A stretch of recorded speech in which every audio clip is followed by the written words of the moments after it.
Hello, Bill Molyneux here with Bill's History and Wargame World. And Ethan, my son, and I just completed a brother against brother French Indian war game here in the basement on Christmas Day. The French Marines and French milice came to Molyneuxville and they burnt my church down, and my warehouse building went up in flames.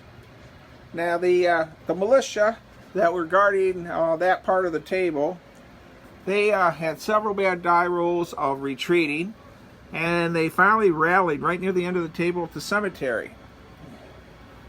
Okay, well, George Bray's Rangers were in position here. At one point they were on that stone wall for most of the game, and they just really did fantastic against Ethan's natives. So Ethan finally took his Marines and milice and drove them back to there. Let's pause the camera and see what the casualties are like. My British line, they held, and they were driving the natives back that were in these woods and here. Now, Ethan had 3 natives left, and they burnt this building down. Now on this turd, the British reinforcements were arriving. Here's the dead pool. So we ended up calling this a minor French victory.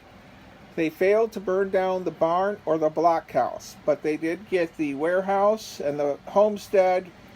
They killed the homesteaders that lived there. And real quick, I'm going to go over the rules. Alright, we used Bill's modified brother against brother version. A 0 is a 10 in my version.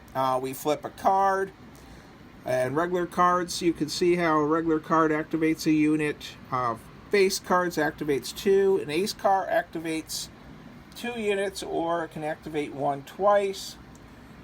1 little page of rules for the firing. And as you can see, we had a fantastic time playing for about 2 hours, 40 figures each. Now, what I like in my morale rules is I don't use the card flipping.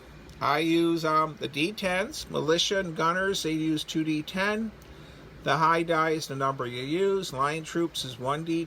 Elites are 2 and pick the lowest. Natives have a sort of a fickle thing. If they're charged, they have a bad morale, but if they're charging, they get great morale.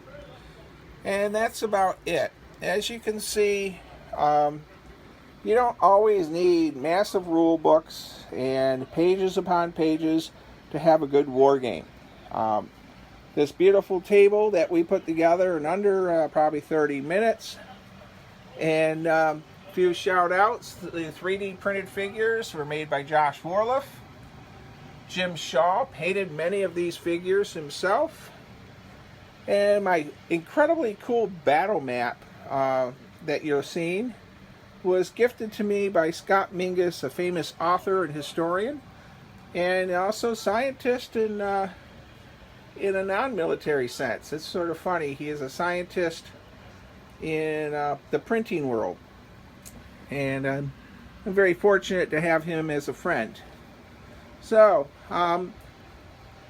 the long boats I used, at some point they're going to become probably Sudan boats for my cartoon stuff, but these were purchased for like $9 at Hobby Lobby, and I used them as my bateau.